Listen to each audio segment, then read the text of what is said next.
यह कहानी है एक ऐसे अपराधी की जो पिता की मृत्यु का बदला लेने के लिए, जिसके दिल में प्रतिशोध की आग जलती रही और धीरे धीरे उस आग ने उसके पूरे जीवन को ले लिया। प्रतिशोध पूरा हुआ या नहीं हुआ यह तो वही बता पाएगा, पर उस आग में उसका पूरा जीवन होम हो गया। हत्या का, पिता की मृत्यु का बदला लेने के लिए उसने हथियार चलाना सीखा, हथियार बनाना सीखा और हथियार से बदला तो नहीं ले पाया, पर बहुत सारे पैसे कमा लिए। उससे भी संतुष्टि नहीं हुई तो पितरों की संतुष्टि के लिए, पितरों की आत्मा की संतुष्टि के लिए, अपनी आत्मा की संतुष्टि के लिए जादू टोना सीखा। खुद के जीवन में शांति आई या नहीं आई है तो नहीं मालूम, पर दूसरों को जीवन में शांति लाने के नाम पर बेवकूफ़ बनाने का धंधा चल निकला। यह कहानी है, जी हाँ, यह कहानी है भीमदान और भीमदान पुत्र श्री मोहनदान की, जो बीकानेर के देशनोक इलाके का रहने वाला है। जैसा मैंने आपको भूमिका में बताया कि पिता की मृत्यु का प्रतिशोध लेने के लिए दर दर भटकता रहा। मध्य प्रदेश के अमरावती इलाके में फर्नीचर का काम करने गया। वहाँ उसने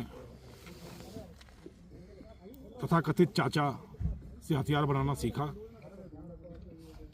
और वो हथियार बनाने की कला लेकर वो इस इलाके में आया और चूरू, नागौर, जोधपुर, बीकानेर, इस पूरे इलाकों में हथियारों के सप्लाई के, हथियारों की आपूर्ति के सरगना के रूप में खुद को स्थापित किया और अनगिनत हथियार, चाहे वो 12 बोर के हों, 315 बोर के हों, 32 बोर के हों, अनगिनत हथियार मार्केट में आपूर्ति की उसने।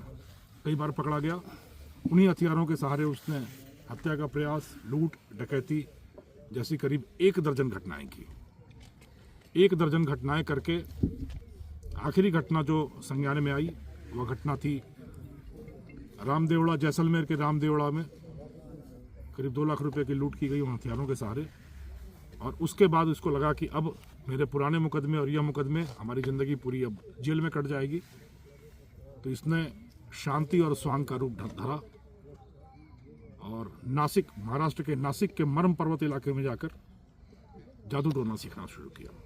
करीब 2.5 साल तक उसने यहाँ पर जादू टोने, अघोरपंथी, झाड़ फूंक सीखा और उसके बाद से आकर चूरू, नागौर, खासकर गुटन, जोधपुर ग्रामीण, बीकानेर के इलाकों में कई जगह अपनी धुनी बनाई, खूब चेले बनाए और भीमदान बन गया भैरवगिरी बाबा। मैं वो वीडियो भी दिखाऊंगा आपको कि किस तरीके से भैरवगिरी बाबा बनकर वो अघोरपंथी, जादू टोना, झाड़ फूंक करके लोगों को वश में करता रहा, शांति के नाम पर पैसे कमाता रहा, दक्षिणा लेता रहा और अपनी पहचान छुपाकर एक नई जिंदगी जीता रहा। पर कहते हैं कि कानून के हाथ बहुत लंबे होते हैं, ये कहते नहीं है, सिर्फ दिखता भी है। और उसी की परिणति यह है कि एक बार फिर वह कानून के शिकंजे में आ गया। करीब 5 साल फरार रहा। पुलिस जिस तरीके से एक्लोना टीम उस तक पहुंच पाई वह भी बड़ी एक नाटकीय कथा थी। यह अपराधी बड़ा शातिर था। इसने मोबाइल यूज़ करना बंद कर रखा था, मोबाइल अपने पास रखना बंद कर रखा था। जो भी जजमान होते थे यह उनके पास पहुंचता था, जजमानों के फ़ोन से ही, जजमानों से ही फ़ोन कराता था और जो भी संपर्क सूत्र स्थापित करने होते थे स्थापित करता रहता था। काफ़ी समय से इसकी धुनी गोटन इलाके में थी। इसकी सुगंध पाकर, यूँ कहिए गंध पाकर, सेक्लोना टीम इसके पीछे काफ़ी समय से घूम रही थी। गोटन के एक जजमान के माध्यम से हमारी टीम ने भी अपने जीवन में कोई समस्याएं बताई और उन समस्याओं के निवारण के लिए बाबा की शरण में जाने की बात आई।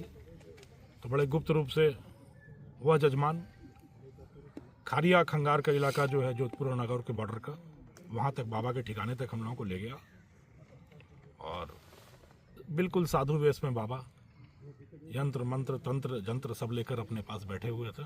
इसके पहले कि वो अपनी कला हम पर दिखाते, सेक्लोना टीम ने अपनी कला उन पर लागू कर दी और वो पुलिस के शिकंजे में आ गए। आगे का जादू टोना अब कानून करेगा उनके ऊपर और मैं उम्मीद करता हूँ कि जो जीवन में जो शांति की तलाश कर रहे थे वो शांति उनको मिलेगी और जो बाकियों की ज़िंदगी में शांति का उन्होंने वशीकरण का मंत्र चला रखा था, उनकी गिरफ्तारी मात्र से कई सारे लोगों को जो उनसे पीड़ित हैं उनको शांति मिलेगी।